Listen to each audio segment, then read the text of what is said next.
can't strengthen us, that He can't encourage us, and that He can't empower us, and that He can't motivate us, that He can't drive us, and that He can't accomplish in us, that He can't accomplish through us, and that He can't accomplish for us. There's nothing my God cannot do. My God is big. My God is strong. My God is mighty. And His plans, not just for me, but for you, is victory. He's already fixed the fight. He's already gone before us. And He's already made every crooked place straight. Amen. He just expects us to expect. Expect to expect from Him.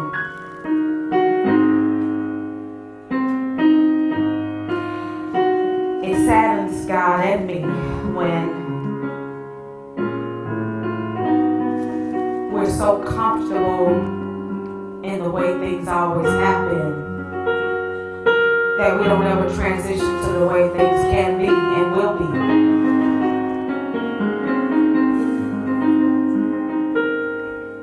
If we examine ourselves and reflect on where we are right now, oftentimes we find ourselves kind of doing the same routine each and every day. And we can just put our watch to it Sunday, Monday, Tuesday, Wednesday, Thursday, Friday, Saturday. This is what we do. And so sometimes we can get so complacent with doing something the same way over and over and over again that we look at folk half crazy when they ask us to do something we've never done before.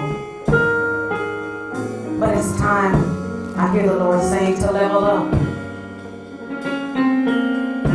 It's time to level up and get out of our comfort zones and see what the Lord wants to do in you and through you.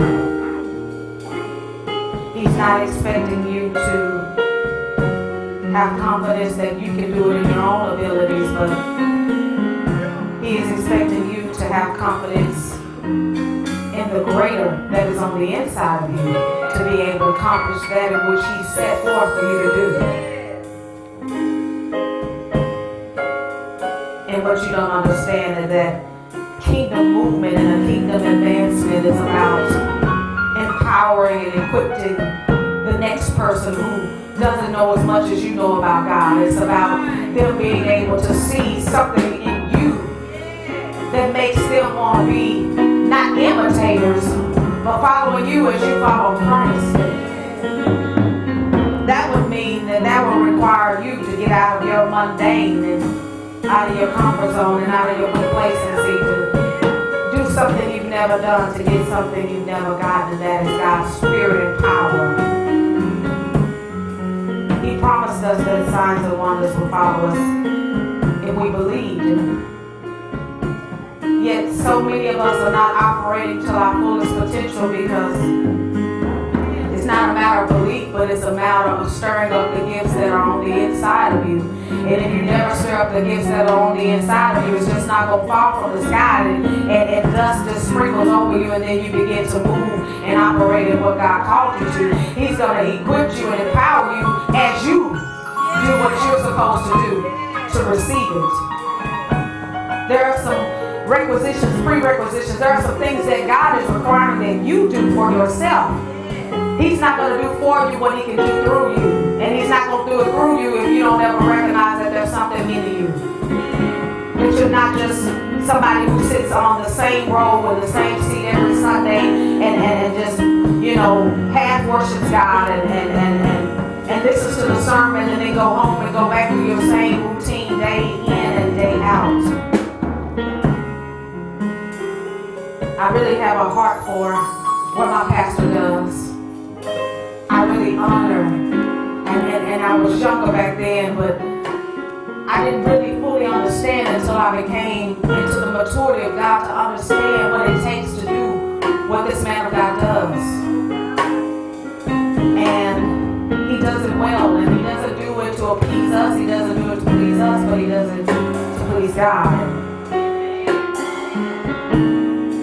What amazes me about how God uses our pastor, you can go look a whole lot lower right now.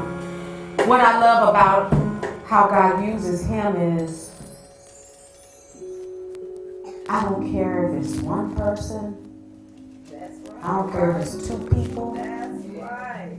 He is going to be here. That's it. And he is going to do exactly what the Lord told him to do. Do you think for one moment that pastor is as fully blessed as he is just because God just chose to bless only him? Absolutely not. He's no respecter of persons.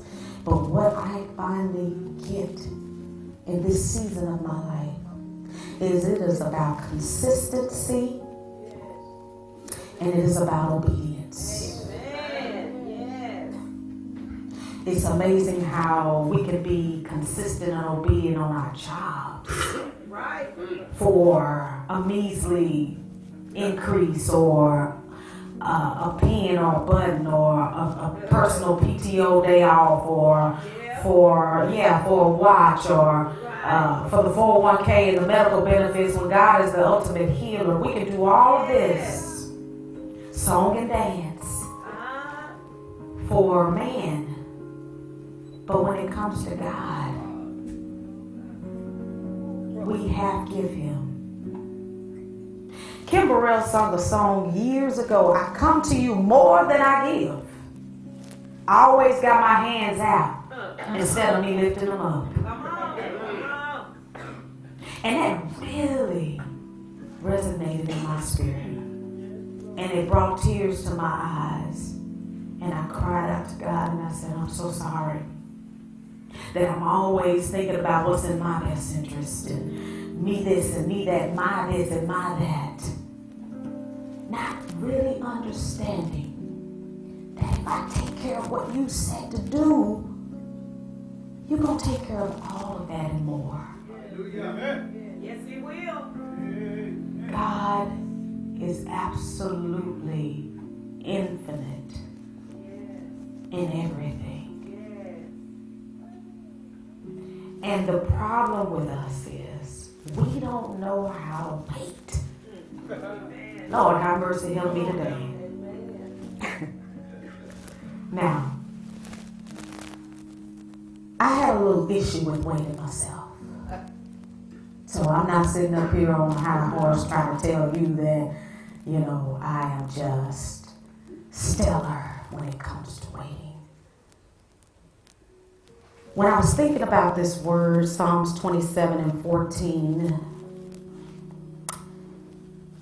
the scripture said, wait on the Lord, be of good courage, and he shall strengthen thine heart. Wait, I say, on the Lord. But I love that version, but there's another version I love even more.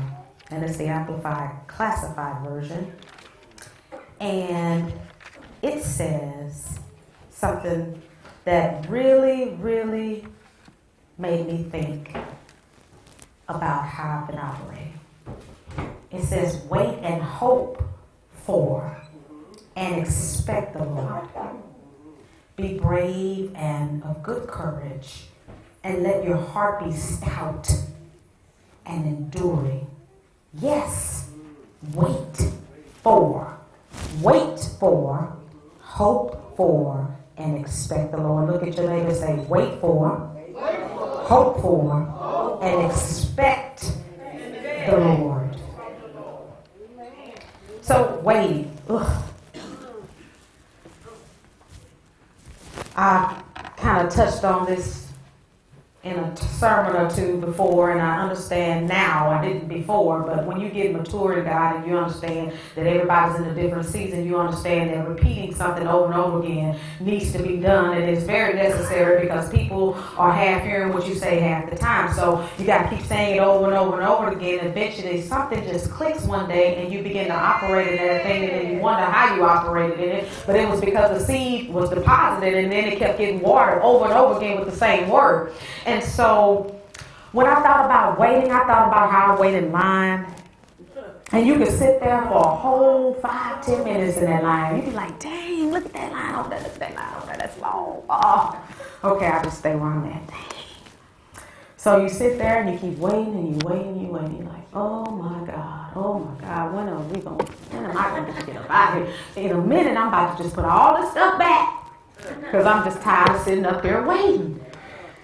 And then I'm like, no, if I put it back, I'm going to have to come back out and I'm going to have to do it anyway. So just chill, just wait.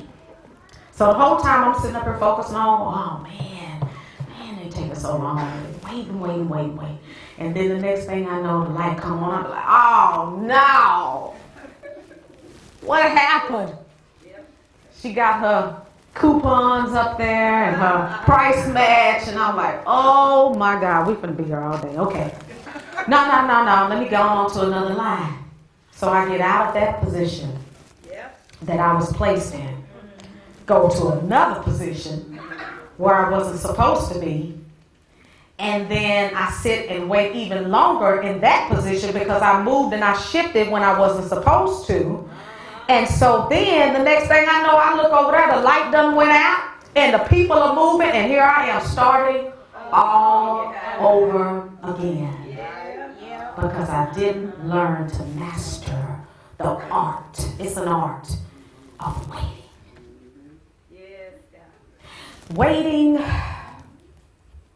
Waiting in a hospital room. There can be so many different ways that you wait. Some can be a little bit more weightier than others. Some can be that you're waiting on the birth of your grandchildren like I was, and I was so excited. And when they gonna call me back? And I kept going up there. Okay, is it time for me to go back? Have y'all finished all the vital signs? Have y'all finished checking the circuit? Can I go back there now? An excited wait, an anticipation because I can see what's gonna happen. Oh, y'all don't hear me preaching already. I can see what's going to happen, so I'm excited about that because I know the end result of that thing. But then there's the other waits when I'm waiting in the hospital room for surgery, or I'm waiting in the hospital room because they've just given a diagnosis, or I'm waiting in the hospital room because they've said that somebody that I love not going to make it. Now that wait, it's a little different. And as people, we have such a hard and challenging time with that weight because we don't see the expected end. That's right. We're not in control of that. See, we think our mind wires us to believe that somehow we're in control of the other stuff that we can see and we can foresee and we know how it's going to work out. But when it's down to the nitty-gritty of things that we have no clue how it's going to end, that weight becomes the W-E-I-G-H-T weight. Yes, it does. And it gets heavy. And it gets tough. And it gets hard. We say all these things and we magnify it. And it just gets bigger and bigger. It's almost like an example of when I got a balloon. The balloon is deflated. It's little. It's super small. But if I keep blowing it, it gets super big. Blown out of proportion. And I can keep going until it pops. And then I am just caught up in focusing on waiting on what I perceive, because now my mind has become distorted. My thoughts are not thoughts that are rational, reasonable, and more importantly, my thoughts are not lining up with God's truth. And so now my mind and my head and my heart is all over the place, and I'm focused on what I perceive the expected end to be. Yes. And so now I'm not speaking the word, I'm speaking circumstance. Right. And then that causes fear, and that causes doubt, and that causes worry, when the Bible clearly says God hasn't given us the spirit of fear. And what he wants us to understand, even about the unexpected and the unknown to us, is not unexpected and unknown to him. But the problem is, somehow we think that, even though this looked like a cape, we wear capes. And we think that we can rush in and save the day, and somehow we can fix stuff and make it better. And then we get in God's way. And whatever God's will is, and whatever his design and desire is. And then the first thing that we do when we get in the way and it don't work out like we thought, because we thought we got in the way and we thought we really didn't get in the way. We thought we was praying and we thought we was fasting and we thought we was, believing God and trusting in him and standing on his word when really we were in the way. And then the minute it doesn't happen the way we thought it should happen, then we turn and we blame God. Right. And we mad at him. Right. And we blaming him. And we saying he allowed and he made this happen. And how could he let this happen? And all of these things because our mind is distorted. We didn't trust God in the process of the unknown and the unfamiliar. We didn't wait. We didn't wait. There is a still small voice that brings about such a peace. Yeah. There's a still small voice that brings about such a comfort. Oh, yeah. There's a still small voice that if we listen and we just get quiet, he gives us the revelation of our experience. And you know it without a doubt, okay, I feel God's spirit and I feel a peace over me about what they just said. My confession is that God can and will heal, but also if he doesn't, That's it. he's given me such a comfort and such a peace right now Yes. that all I'm focused on is what he said Yeah. and nothing else. Amen. But we don't know how to wait. Microwaves were invented. Instant messages invented. Yeah. Skype invented. I can type you real fast. Boop, it pops up on your screen. Everything is so quick, fast, and in a hurry. We don't know how to tarry. Right. We don't know how to tarry. We don't know how to suffer with God. We don't know how to commune and fellowship and focus on him while we wait. Amen. That's the key. So, what is it to expect something and to hope for something? I like the example that Pastor always used to give when he talked about the kid who was the only wise one in the whole bunch. Everybody wanted it to rain, but only one person proved it by having an umbrella. So having an expectation means that yes, I wait and I wait in fellowship with God. And while I wait in fellowship with God, he gives me confidence and hope in knowing, looking for, and expecting what I'm looking for.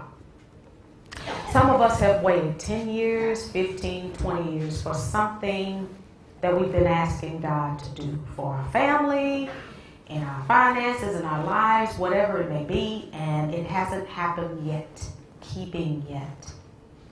So, before I get ahead of myself, I said, Lord, how do you know that you need to wait on something?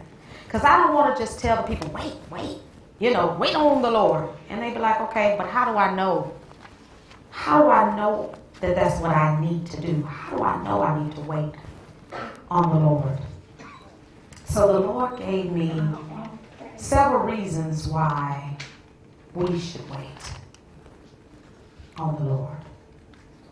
So one is if what I decide to do is in my emotions and it has not reflected on the outcome or the consequence or the ramifications that can happen as a result of my decision, then I need to wait.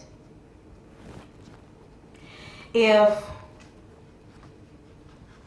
I recognize that I'm in my feelings and my emotions, and I have not counted up the cost, as Pastor would say, and I just make a decision without thinking about anything, not processing, thinking through who it affects and how it affects me and them, and more importantly, what God has to say about it, then I need to wait. If what my decision is, after weighing out all of my options, doesn't line up with the Word of God, then I need to wait. Because we should not be making decisions outside of what he says. That's how you know you need to wait on God. So I was just wondering, what is keeping you from persevering through pressure? What is keeping you from not being able to win even when it looks like you're losing? You don't even recognize that behind the scenes is God. And if we could just get that from our head to our heart, because we say that stuff all the time, but do we really believe what we're saying? Does it really resonate here? And so, repetition would say, faith comes by hearing, and hearing by the word of God. That is the only way for you to find consistency while you wait. Consistency in what? Consistency in your wait, consistency in your hope for, and consistency in your expectancy. We have to learn how to be consistent. No one can tell me here that they don't know how to do that, because you do it on your job, you do it in your relationships. Every morning you get up, you brush your teeth, you comb your hair, you wash your face, however, whatever order you do it. That is consistency. That is something you do every day. So if you can do that every day, you can do God every day. And it's not important when you start, it's important that you start. And so with that being said, start now. Everybody always has these resolutions about what they're going to do, and I'm going to get close to God, I'm going to pray longer, I'm going to do this and do that. God said, don't make no promises to me, because you're not sure you're going to be able to keep them. So be careful with your declarations and what you tell God you're going to do for him. Just start. Whether it's 10 minutes every day, whether it's 15 minutes every day. And then it grows to 20, 30, 40, 45, and then you don't even count because you're so lost in it that it doesn't even matter. To be lost in the presence of God is what David did in this psalm. What I love about it is that the first thing he did was he reminded himself of who God is to him. And when you're facing any type of adversity or discomfort or things beyond your control, you have got to remind yourself of who God is to you, not who God is to somebody else. But it has to be a personal experience that resonates to you about who God has been to you. Amen. And if the Lord is my light, if he's my light, that would imply that there are some darkness. There are some dark places. But no matter if I cut this light off right now and I start walking, I know that my light will guide me. So that's what he wants us to know today. It doesn't matter how dark it may seem. God will always and forever be the light. Hallelujah. And you don't have to be able to see it. You don't have to be able to see with your eyes. You just have to be able to hear with your ear what he's saying to you, to be able to be consistent and be obedient to what he has called you to do. Amen. And it's your salvation. I said last time, what is it that man can do to me? There is nothing that man can do to me that God has not already set me up for. My salvation is assured because he gave his son's life for me to set me free so that God, the Holy Spirit, can live the new life more abundantly in me with total victory, spiritually, mentally, physically, financially, family, career, and relationally. Amen. It's not hard, people of God. It's not even hard to learn his entire scriptural prescription if you do it every day. I can say the whole thing. And when something comes up, I can repeat it. Why? Because I'm continuously hearing over and over again. Just like any good basketball player, football player, whoever. They don't just get it in that moment just because they did it one time. You have to practice over and over again to become good at something. Amen. And you can be good or you can be great.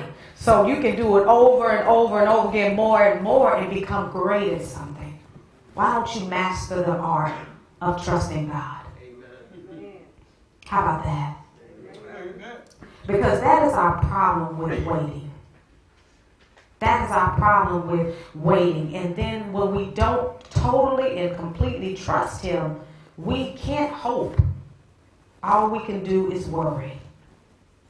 If we don't wait and commune while we wait, then we don't know what to hope for. Then our mind starts to wander and drift into other areas. But when you're waiting in God, and constantly the lines of communication from heaven to earth is open between you and him, then you are able to continue to stay focused on the hope. And when you do that, you thank God in advance every day for the hope. God reveals something to me and he wants me to tell his people. Some of you have not even thought any more about what it was that he promised you he would do 5, 10, 15, 20 years ago. You haven't even thought about it anymore. And some of us have thought about it, but we're not consistent in thanking him for it. It's time to pick back up that which God has promised, because he said, wait for it. When it comes, it won't tarry. It will just come just like that. And it would seem as if you had not waited as long as you did, because it would happen so fast. And you'd be like, oh my God, I cannot believe this is happening. That is the power of God's promise. That is the power of God and his word. He is a man who cannot and will not lie, fail, change, nor will he be pleased without your faith. Amen. Faith is the substance of things hoped for. There is no way for you to receive the end of that, which says the evidence, which is the expectancy part of things not seen. There's no way you can do that without the faith. Amen. And somewhere I read, he said, if you got the faith, I got the power. But somehow, our minds are just not focused on what God said. Amen. We allow other people to infiltrate in our thoughts and give us their opinions about stuff. We allow other people to give us horrible advice, just terrible, on how they would do this and that with our business. And half the time, they don't even have that. But they can try to tell you how to do that. Girl, if I was you, as Pastor would say, girl, if that was my husband, child, I'd be done left him. Yeah, and that's why you ain't got nobody. You at home with all your cats and dogs every day. You ain't got a man. So why in the world would I listen to somebody who is not operating and functioning in the world? How can two walk together except they agree? God wanted me to remind you the power of agreement. While you wait and you hope and you expect in fellowship and communication with God, because we live in the world and not of it, of course we're going to engage and be social with other people, but let's just make sure that those other people are on the same page with God as we are. Amen. We got to make sure that we're leveling up in our relationships. Leveling up in our minds. Let this mind be in you, that which is in Christ. The mind that should be in us is this. This right here, this word. Our hearts, our mind, our body, soul, spirit, all that we are should connect to this word. And there was a season in my life when I can honestly say, I would say, well, when pastor says this and the word, pastor said that the word said this. But that's what pastor learned about the word. That has nothing to do with my experience with it. So in order for me to get in it, to win it, I got to get in it. It's already fixed. The battle is already won. Because it wasn't ours to begin with, it's God's. And so we have to trust and know. He said, be still and know that I'm God. But the version of that scripture that I liked, that was just so amazing to me, it says, let be and be still and know. And I said, let be and be still. Wow. Let be. Whatever it is, let be and be still and know I'm God. Don't focus on that. Don't worry about that. If you have done everything in your control to do, let be and be still. Let be and be still and know I am God. See, that's the problem. We're such performance-based people because we live in a world where we got to work every day. We think we have to constantly try different things to make a situation work. And that becomes exhausting. God said, you don't have to do that. Seek ye first the kingdom of God and his righteousness, and all other things will be added unto you. Amen. So what I also like about it, he acknowledged who God is and what God does for him. And that is an encouraged booster within itself. You encourage yourself in the Lord. When a situation comes up. Thinking, none of us are exempt from that. That thought always comes up to say, girl, you just gonna have to talk to you like that? You just gonna, that happens to everyone. But you gotta know how to shut it down. And you shut it down with the word. As much as it depends on me, I'm gonna live peaceably with all men. Nope. I don't let the thoughts keep talking. Because if you let it talk, it's going to convince you to do exactly what it says. So you got to cut it off and shut it down. And you got to speak what God's word says. And so he encouraged himself about what God can do and who God is. And then he said, when the wicked, even my enemies and my foes, came. So that tells me that has happened before. So now he's reminding himself of what God already has done in the past. Which goes with what Sunday, what this morning was talked about. If he did it before, he can do it again. With God, all things are possible. Amen.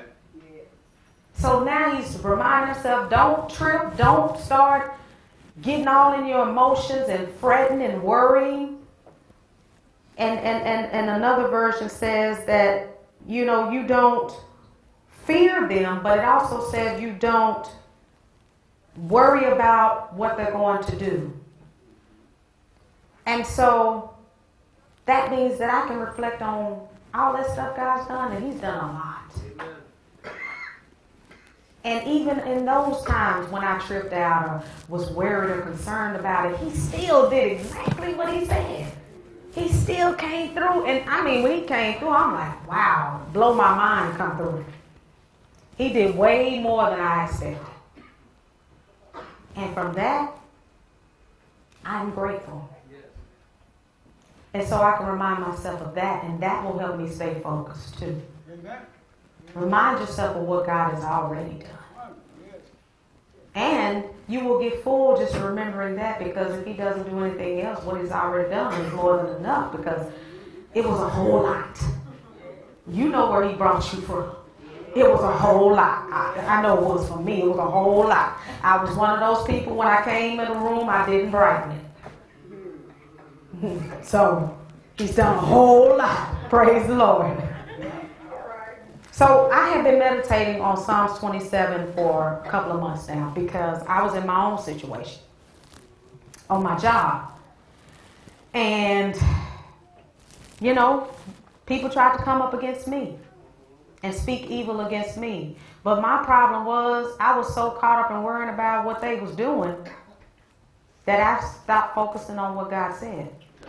And then when I came to myself and started focusing on what God said, then if tears had to come from my eyes because I'm keeping my mouth shut and I'm humbling myself because I know I serve God and I am to please Him and not man. So my words have to edify. So I kept saying, be slow to speak, quick to hear, slow to anger. Slow to speak, quick to hear, slow to anger. Just be quiet. When you really love Him, you really want to please Him in everything you do. And so you are prudent with your words and what you see, what you hear. You're not moved by that. You're only moved by His word. So long story short about my own situation, I'm leaving, and this is my last week on Thursday. But when I sent my notice in, I emailed it because God wants us to be people of integrity. And so I gave ample notice. As I told her months ago that I would, I wanted to be a woman of my word. I told her I'm looking, and I want you to know that now because I know how long it takes you guys to hire somebody else. And so I'm telling you that I am. I said, but I'm promising you everything, every I will be dotted and T will be crossed. I will make sure that I don't leave my coworkers hanging when I go. And I'm going to give you notice. She said, okay. And so I did that. When I came to work, I was astonishingly surprised at the attitude I was met with from my supervisor. I went into my office. She came to my door and she said, you got time to do your evaluation? I said, yes. So I got up behind her and she sat at her desk and she was just looking like that. And I could sense in my spirit that this was towards me. And so you go to the one-on-one scripture again. And so I said, is everything okay? I said, okay. Can I close the door? If you want to. I said, okay. So I closed the door. I said, well, it seems like there's something that I've said or done to offend you, and I want to know what it is that I've done. And she said, I don't like the way you did that. And I said, you don't like the way I did what? I don't like the way you just sent me an email. You could have texted me. You could have called me. I said, well, it's customary that you email. That's the professional route. But considering we do have some type of rapport, I said I would prefer to talk to you face to face when I come in today. And so she said, And so she said, I'm going to, go through this. Well, you know what? No, never mind. I'm going to print it out. You read it. And if you have questions, you can ask me and just sign it. I said, okay. I said, I'm so sorry that I have offended you. I said, well, I brought you something back from Aruba. I guess you probably don't want it. I said, okay. And so I began to read what she said in her evaluation. And they were very beautiful words. And when I read them, I said, oh, this is so sweet. And so I said, okay. And I just said, all right, then, well, can I get a copy of this? Yeah, but you need to initial this first. I said, okay. I initialed it and went on my merry way and kept having a great day. And so a coworker came up to me and said, I heard you quitting on us. I said, oh, I only know 2 people who knew about this because they were the 2 people I listed as references. And she said, don't look at me, I didn't tell them. And she was like, no, the supervisor and I were discussing one of your kids, and she said, yeah, but she quit on us, so. I said, okay, all right. I went on about my day and handled my business and just prayed about it. And the next day, I'm sitting in a room with a bunch of children and colleagues at the table because we're doing a validation. And a validation is when a kid has completed every step of the program, the therapy, the education portion, all of that, and they have successfully completed and they're leaving the facility. And they're giving their goodbye speeches and thank yous and things like that. And so I'm sitting at the table with my colleagues, and she walks in and she plops down my merit increase in front of everybody and says, sign here. And I looked down and I said, I know she ain't putting my business out here in front of everybody. I said, I'm mad. And so everybody just looked and she's like, sign here. And so I signed it.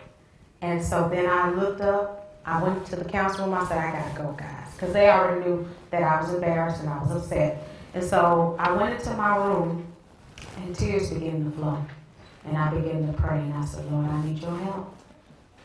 I can't do this without you. I'm waiting. I have waited. The wait seemed very long, but that's because I kept my focus on the problem and not the problem solver.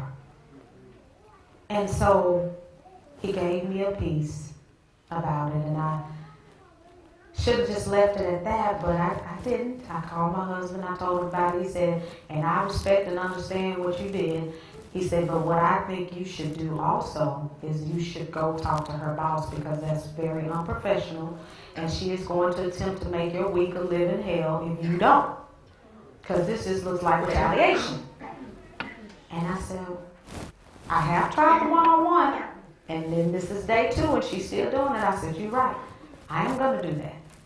And so I went to her boss, and I talked to him, and he said, I am so sorry. I know everything that you've been to us, and this does not sit well with me. And he said, if you want to file a grievance, I said, no, because her confession is she's a believer. I'm not trying to do that. I just want you to talk to her and resolve it peaceably. He said, okay, I respect that. And so I went about my day, and he reached out to me later, and he said, do you have time to talk? Call me on my extension. And so I called him. He said, do you feel comfortable in a room with her and I? I said, I absolutely do. He said, because I think there's been a misunderstanding. I said, okay. And so I go into the office. She's in there. He's in there. I sit down.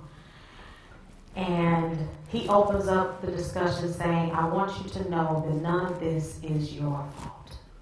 You did everything you were supposed to do.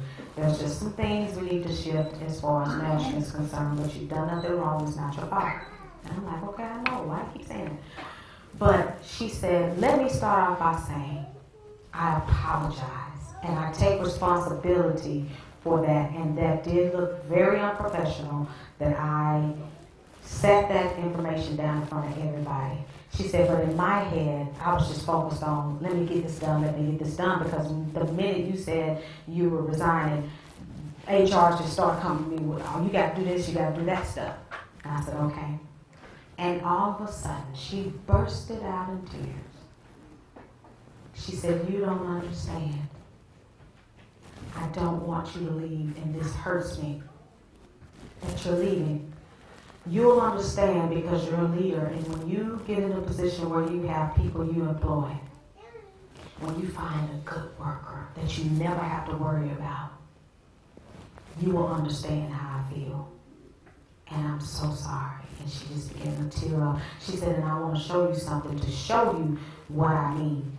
She said, the minute you said that, I was just mind blown. I was taken back. And I texted the clinical director over all the regions. And she showed me the text, and it said, Nicovia has just resigned. Tears, tears, tears, with the little emoji tears. I am so sad. She said, I was so depressed, I cried all that day, and I cried the next day. And I said I wasn't going to cry today. She said, you're a therapist, you know. Yes, I showed you anger and that I was mad, but under that I was hurt. And I said, can I hug you? And she said, yeah. And I hugged her. I said, I love you. And I said, and I want to tell you something. I appreciate that you appreciate what you say I've done, but everything that's been done has been God. And I will take absolutely no credit for his work. Why did I give you this long story?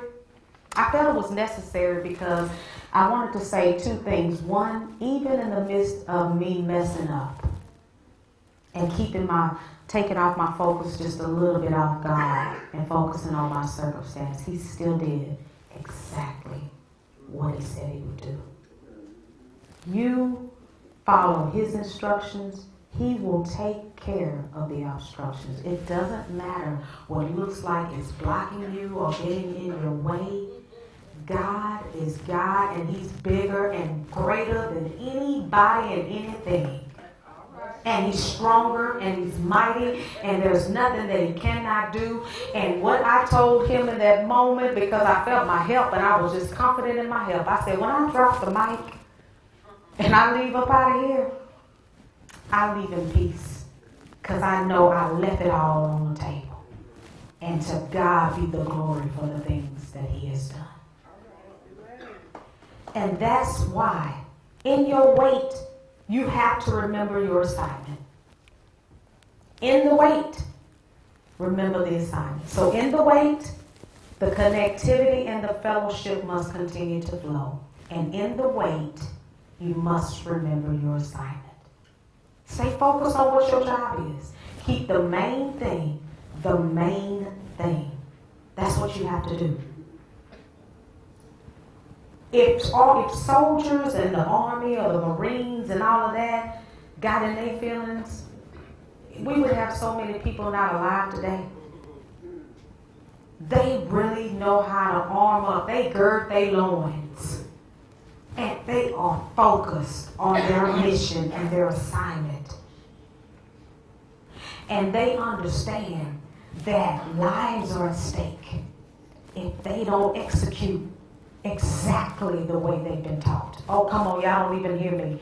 We have to execute the word exactly how we have been taught, because there are lives at stake with us too. Do you realize that your own experiences are not your own experiences? They belong to other people, so that when other people come along and they tell you what they're growing through and say they can't make it, it is your testimony that says to them, I am on the other side, and you can do all things through Christ. All you got to do is dedicate, focus, and put your trust in him, and he will deliver you. And that is what this is about. That is what kingdom building is about. And when you got the mindset of a kingdom builder, you recognize that your experiences are not your own. So you have to humble yourself under the mighty hand of God. It doesn't profit you anything for your flesh to go off on somebody just because you can. What did you really prove in that moment when you did that? It was a temporary satisfaction to what? To get outside of your flesh and operate outside of God's will? Because sin separates us from God. Yes. All right. And we have to recognize we cannot afford to get disconnected. We don't like to get disconnected from the internet or from the lights and all of that when it rains outside. If you can't handle that for an hour or two, you sure can't handle a disconnection from God. Amen. That is a slow death. That is torture. I never want to experience not living and dwelling in God's presence. And to dwell in his presence is to know him. And to know him is to know his word.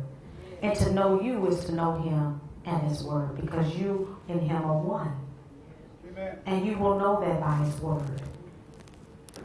And so, once you waited and done your due diligence in the wait and kept your focus on your assignment, the hope is already imparted because of the connection that you've maintained with the Lord. And even though the circumstances may present itself, it does not deter you from your focus. you still hope that that thing is going to change. Your children can be acting up. Your children could be on drugs. Your children could be in the streets. Your children could be gangbanging. Your children could be feeling hopeless, helpless, destitute, whatever it is that's going on in their life. Your husband could be wayward. Whatever your experience is, if you are focused like a flint, all you see is the expectation of what you're looking for. You don't even see the child and the state they're in. You see the child and what they will become. Amen. You have to have a vision. God's vision. And I asked the Lord, Lord, let me see her and people the way you see them. Amen. Because if I can see it the way God shows it to me, through his word, through his revelation, then I can love on them and treat them the way he wants me to. Amen. And that is the way it should be. That's the way it has to be. If we're going to be kingdom builders, we're going to see a lot of people that have been ostracized and counted out, called misfits, good for nothing.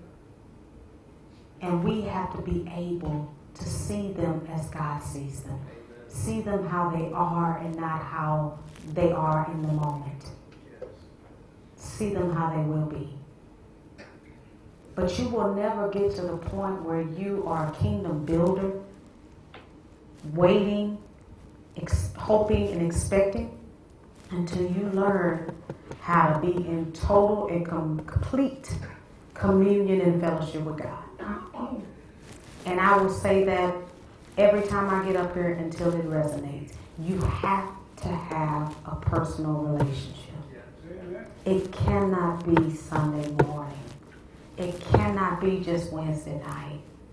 It can't be. It has to be a continuous love relationship every day. Just like you would with any other relationship. In fact,